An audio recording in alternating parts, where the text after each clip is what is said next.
Pace bene, masih di mea culpa. Saya menemukan satu kesaksian dari seorang pria bernama Ben Daily Labelle, seorang bule. Bagaimana ia tetap menjadi Katolik? Bahwa dia berasal dari keluarga Katolik, benar. Tetapi dalam perjalanan waktu ada saja keraguan-keraguan yang membuat seseorang berpikir, benarkah Katolik ini agamaku? Nah, menarik untuk saya apa yang ditulis oleh Ben Daily Labelle ini. Bagaimana ia bertahan menjadi Katolik. Awalnya dia menjadi Katolik karena dia memang dibesarkan di keluarga Katolik, dididik secara Katolik oleh orang tuanya dan dibaptiskan menjadi Katolik. Tetapi dalam perjalanan waktu ada saja refleksi, katakanlah daya kritisnya sendiri yang mencoba mempertanyakan imannya. Ada keraguan di tahap remaja, di tahap kuliah, menjelang dewasa, di tahap dewasa. Hingga akhirnya secara mandiri, merdeka, memutuskan saya mau menjadi Katolik. Saya mau tetap menjadi Katolik. Pertama dikatakan bahwa dia dibesarkan di keluarga yang Katolik. Ini saya pikir hal yang sangat mendasar. Ada keluarga yang memang memberi perhatian pendidikan Katolik kepada anaknya. Ada yang tidak begitu memperhatikan karena fokus di bekerja, mencari uang, mensejahterakan secara finansial. Tapi saya pikir tidak bisa juga berjalan sendiri. Toh seraya berusaha memenuhi kebutuhan pokok anak, keluarga. Saya pikir hidup rohani juga harus dipandang sebagai sesuatu yang pokok, sebagai sesuatu yang berharga. Nah, si Ben Daily Labelle ini mendapat pendidikan Katolik sejak dini. Di masa remaja dia ikut kelompok putra altar, the altar boy, menjadi missioner. Nah, ini juga membantu dia untuk lebih mengenal gereja itu sendiri. Banyak hal yang sepertinya kita sudah tahu padahal belum. Maka dengan terlibat lebih aktif, dengan menjadi putra altar, dia merasa lebih mengenal gereja, lebih memiliki ada sense of belonging terhadap gereja itu sendiri. Dia ikut rekoleksi, konferensinya missioner di usia remaja. Entah itu mungkin hanya sekedar bermain, gathering, berkumpul, makan bersama. Tetapi dalam nuansa kekatolikan itu cukup berpengaruh. Memang di masa kuliah dikatakan ada saja tantangan yang dia dapatkan.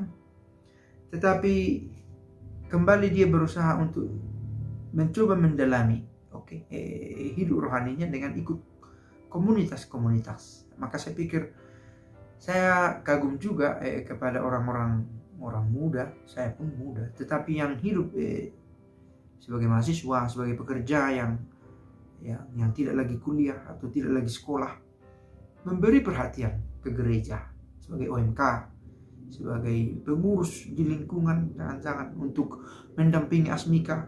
Itu sesuatu yang istimewa juga. Kemudian si Ben ini juga membaca buku. Saya temukan satu pepatah, Lego ut siam. Saya membaca supaya saya tahu. Maka diperlukan saya pikir juga membaca buku-buku rohani, menjadi bahan pemikiran juga. Apakah ada buku rohani, bukan hanya sekedar rohani, buku rohani Katolik yang saya baca sebagai seorang Katolik? Ini penting juga. Nah, yang mau saya tampilkan di sini dikatakan bahwa Ben ini tersentuh oleh satu perikop, satu kutipan dari kitab suci, dari kitab Roma bab 12 ayat 4 sampai 6. For as in one body we have many members.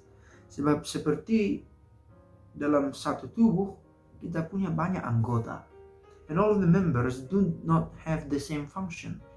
Dan setiap anggota tidak memiliki fungsi yang sama. So we, though many, are one body in Christ. Jadi kita pun meskipun banyak merupakan satu tubuh di dalam Kristus, and individually members one of another, dan merupakan anggota satu sama lain. Meskipun secara personal kita individual, Ya, menjadi pribadi yang mandiri, tetapi menjadi anggota yang sama dalam tubuh itu. Dan siapa yang memiliki sesuatu yang berbeda,